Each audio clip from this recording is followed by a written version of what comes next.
na inawezekana AI hii haijaanza, tumekuwa tukifanya hivi.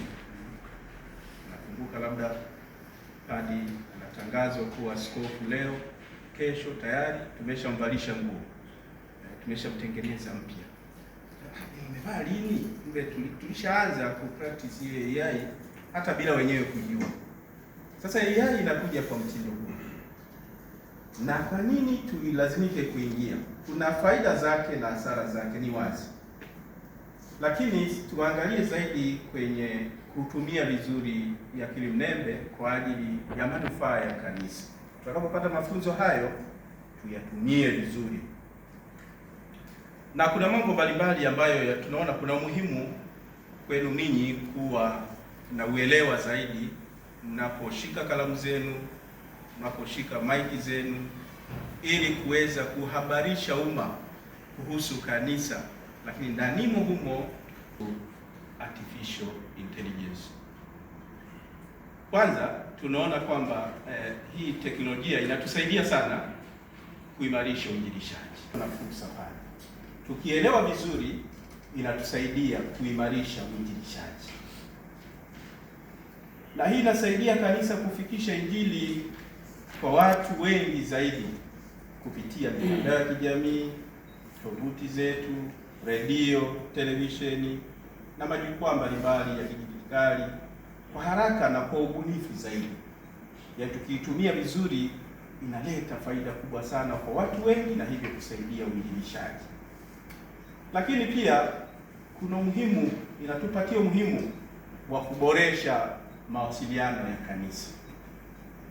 Tuna namna nyingi za kuwasiliana kama kanisa, lakini matumizi sahihi ya AI yanatuongezea huo ubora wa mawasiliano yetu katika vyombo vyetu vya kanisa, na hivyo tunaweza kutafasiri habari vizuri, tunaweza tukaandaa taarifa vizuri, tunaweza tukatengeneza picha vizuri, na hivyo hata sauti, video na kurahisisha usimamizi wa taarifa za kichungaji. Kwa hiyo tukiwa wabobezi au uelewa vizuri wa AI, kwa kweli tutaboresha kazi zetu na hivyo mawasiliano ya kanisa yatakuwa mazuri zaidi. AI inatusaidia sisi kama wanahabari kuelimisha viongozi wa kanisa. Hilo ni la tatu. Inatusaidia kuelimisha viongozi wa kanisa. Tunaweza tukawasaidia maaskofu wetu katika majukumu yao, kuwaandalia na hata kuwafafanulia mambo fulani yanayohusiana na habari. Kuwasaidia pia mapadre, watawa, walei na wote ambao tunaona ni familia ya kanisa, ili waweze kuitumia kwa hekima na maadili ya Kikristo AI. Kwa hiyo inatusaidia sisi kuwa waalimu wa watu wengine wengi ambao tunawapa hizo habari. Jambo jingine kuhusu AI ambalo la msingi sana, tunaona tukielewa vizuri na tukaitumia vizuri itatusaidia kulinda maadili na ukweli wa kanisa. Hili ambalo pengine linapwaya katika taaluma yetu ya habari na mawasiliano, watu wanaandika bila pengine kuweka maadili, hata ukweli, kupindisha habari kwa ajili ya kufurahisha mtu fulani au kikundi cha watu fulani. Vizuri, AI inatusaidia sisi, kwanza tunalinda maadili ya kazi zetu kama wanahabari, lakini pia na ukweli. Tunaweka ukweli na watu wanaupata huo ukweli. Kwa hiyo kwa namna nyingine inatusaidia kuepuka matumizi mabaya ya kusambaza pengine habari za uongo, picha bandia ambazo hazina uhusiano, kupotosha jamii. Kwa mfano, wajibika sasa kulinda utu wa binadamu katika taarifa zetu. Kufundishwa na kupata hayo maelekezo ya kisemina itatusaidia kuongeza ufanisi wa taasisi zetu za kanisa.